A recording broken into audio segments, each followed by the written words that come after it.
Hello and welcome. You're watching Small and the Mid-Cap Show. I'm Smeela Nalwala, and over the next 30 minutes, we'll talk to some very exciting managements and get a sense about their business outlook and growth prospects. Rajesh Bhatia, Group President and CFO of Uflex Limited, joins in to talk to us about the company and what, of course, their Egypt facility means for the company. Mr. Bhatia, good morning. Thank you very much for taking the time out to talk to us. These are tough times for the markets and the stocks, but we'll try and move away from that and talk about how good or bad business is looking for you. Let's start with the Egypt unit Flex Espeto, which is about to set up a packaging unit, and that's a huge investment, $126 million. Revenue increase is what you're eyeing. Walk us through the investments made. What is the outlook? What is the sort of projections that you're setting out for yourself? So we started this aseptic packaging in India back in 2019, where we set up our first plant in Sanand, which had a capacity of 3.5 billion packs a year, which we later expanded in 22, doubled the capacity to 7 billion packs. And currently we are operating at a utilization of about 120 odd percent, which means that the entire capacity has been more than fully being utilized. So in light of this particular product, now we want to take it to the global, as we've done in the packaging films business before, way back in early 2000s, when we started our first plant in Dubai for setting up for manufacturing packaging films. So this is the first time we are taking Asepto global through our new project in Egypt, which has now a capacity of 12 billion packs a year, and will be up and running in about Q3 of FY26. And we are eyeing Middle Eastern, Egypt, and European markets for this. And Egypt in particular has a good trade position with Europe, basically because Egypt can export duty-free into Europe, while some of the other jurisdictions are not in a position to get that advantage. So we chose Egypt because it is our existing manufacturing location, and top of that, if you are eyeing European market, so you can look at the Egypt being a manageable cost location with zero duties into Europe to tap the European market. So that's our endeavor. Today also, from our existing plant, we export from our existing aseptic plant in Sanand. We export about 30 to 40% product from here, largely to Southeast Asia, Nigeria, and some part of the Middle East, this product. So obviously, when the product is accepted globally, I think, and we are utilizing our current capacity at more than 100%, it makes sense to expand the capacity and take this product global. So that's the whole endeavor. 126 million is what we are, spending in terms of a world-class facility with no compromises being made on any of the equipment. So we are going in for all European equipment with the markets in mind. And it is going to be a top-of-the-line facility. Sanand was our first plant, so obviously we have learnings from that and helping us into this particular investment in Europe. So we're very upbeat about this, and FY27 onwards, largely we'll have the revenues kicking in. Right. And Mr. Bhatia, you indicated that you are operating at overcapacity currently, and this was par for the course, given that the market for aseptic packaging is fairly large, has picked up in the recent past. You mentioned that you're looking at this in Egypt because of the zero duty structure. You want to elaborate on that? Is there any other reason why you've chosen to export from Egypt? Are you getting any benefits from the Egyptian government to do so?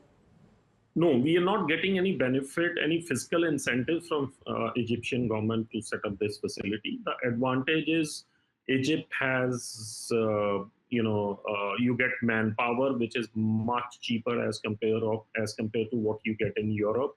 You have energy, which is again much cheaper is what you get in Europe. So with the ultimate market being Europe, and where you look to sell your large volumes, and the local market being in Egypt also very substantial with no existing plant. So it made and our existing setup in Egypt, we are other than India, Egypt is our next largest investment location. So it was very natural for us to sort of be look for our new capabilities in that region only. Oh, it's $126 million. That's a big ticket expansion. Can you elaborate on how you have funded this expansion plan, and what is the timeline of funding this? So I'm assuming the 126 million is not upfronted. No, it's not upfronted. It's never upfronted in a project. So we are going to tie up debt for this. So we expecting about if we can do about 30% debt and 70% equity, or maybe a little more on that side and little less on the equity. I think next few weeks will establish that as to how much we are able to achieve. But largely, you can say 30-70, 30 equity and 70% debt. And we've spoken to ECAs, we've spoken to the local banks and all that, where we have already relationships in Egypt for the last so many years. So they're very upbeat and supportive of this investment coming into Egypt. Right. So Bhatia, how much will this impact your interest cost by? Because if we are going to do 30% equity and 70% debt, you want to elaborate and tell me how much of your interest cost is going to go up, and what is it at, and where do you see it at once the funds have been raised? So I think we will look for this project, assuming that 126 million, or whether it is equity or debt, it's the cost of capital. So if it is equity, I'm not investing into this, then I'm lowering my existing borrowings. So I take entire $125 million as debt itself. And if I see, the current rates as well as, so about 7% is what we are looking at in the current market, which is likely to come down as the dollar rates are destined to come down in the years to come. So on an average, even if you look at about 7%, so we'll have about $8.5 million of the additional interest when the full project is on. So at a turnover of about 150 million, I think we are well within, the margins in this particular industry are much higher than what we have in packaging films. So we look forward to, a healthy EBITDA margin and a healthy post-interest margins as well. So Bhatia, so between now and third quarter of FY26, till the facility comes online, and you of course start making revenue out of that, there could be an interim period where EBITDA margins and profitability could be impacted because of the increase in costs. Is that a fair assumption? And I know this will be short term in nature, but it'd be good to understand. No, between now and when the project is implemented, whatever are the expenses on the project, so they get part of, they get associated with the project cost itself, and they are capitalized. So between now until the time the project is capitalized, it is not going to impact the existing profitability at all. Right. Even the interest portion that you're going to incur on the new debt that you're going to take progressively for this project, the whole interest of that also is not charged to the profit and loss account, but is capitalized along with the project. So when we say 126 million, this takes into account the hard costs, which are the cost of the equipment, cost of buildings, civils, utilities, everything. And then there are soft costs, the manpower you hire during this period of construction, the utilities that you consume during this construction period, and then the interest costs. So everything is going to be part of the project cost. So there are hard costs and there are soft costs. The soft costs are roughly every project are about 16 to 20%, depending on the jurisdiction. So, that's what will be there for this project. Right. Can you share with me how large is the aseptic packaging market, and also starting with third quarter FY26, say 2 to 3 years out, where do you see your top line grow to? So how much of this facility will contribute to top line expansion over the next 3 years? See, the first couple of years are always very difficult because your product undergoes an approval from the various consumers. Uh, you know because this is largely used for the liquids packaging into food categories and all that. So all the large companies have very stringent norms when it comes to approving a new product for their consumption. But we have that head start because of our India operations. We are supplying to a lot many international companies already. So I think this time around, that project approval process will be much faster. So in about a year, in about first year, I think we should be conservative and look at about 50% capacity utilization level, going up to about um, you know 70, 65 to 70% in the third year. So, Bhatia, your debt on the books is already fairly significant, right? I mean, it's closer to 7,000 crores from what I understand. And you said that you may consider some part of funding this through maybe equity. Any QIP plans? Is that something you've talked about internally with the board? Because that could also be par for the cause, given that a lot of people in the listed space are doing QIPs to raise equity to fund plans or reduce debt for that matter. So if I look at the current year earnings estimate versus our current net debt position, I think we are in a very extremely comfortable zone. We'll be at about 2.5x of EBITDA on an overall consolidated basis, because minded that if we are adding about 1,000 crore of debt, so we are also each year repaying about 1,000 crore of debt as well. So what you are doing is you are adding new capacity by borrowing more money, but with the existing profits, you are reducing that debt also. So at the end of the day, when the project is completed, your net debt position will not change very significantly, and you've added new capacity, which is going to, and you're going to derive your profits from there.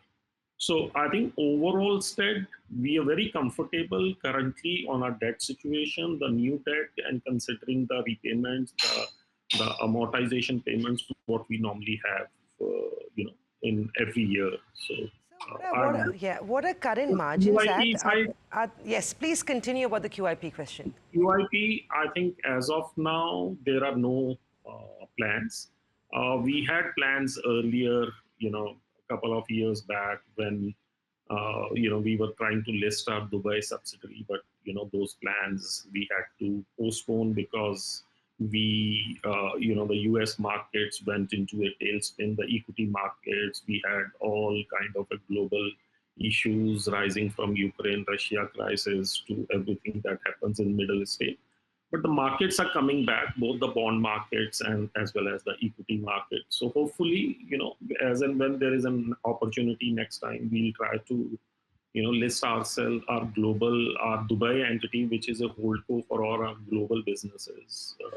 Okay, that could be an important trigger for the company going ahead. Also, one quick question. Your margins have remained steady in the 12.5%, 13% range. With a new facility, captive facility coming on board, and the fact that you're already at overcapacity, is it fair assumption for us to make that margins will improve now onwards? So the margins, if I see Q1 versus the current prices, just to give you a flavor of that, we had Q1, the BOPET margins were about, the gross margins, India market, I'm saying, were about 19%, and the BOPP margins were about 31%. As I had said earlier also, that these prices, we had an increase in prices in the market towards the second half of June. And that momentum, if we extrapolate to Q2 and beyond, I think the margins, I'm seeing that the margins will, at least on the PET side, will easily be slightly more than double of what we had in Q1. Right. So that's right. that, Also, yeah. right. So how much more will they be? Would you be able to quantify that for us? Give us a range. I mean, 14, 15% is likely because the business is also beginning to show signs of picking up, right? I think we had given guidance earlier, and I still stand by that. The Okay. Q2 numbers are still not out, so I'll have to maintain with that guidance. We were looking at about 15% incremental revenues this year, And we initially had thought that, we'll have an EBITDA of about 2,000 odd crores, which can surprise us on the upside to maximum of about 2,200 crores this year. So up from 1,600 crores of FY24 to about, say, 2,200, 2,000 to 2,200 crores is a substantial increase that we witnessed this year.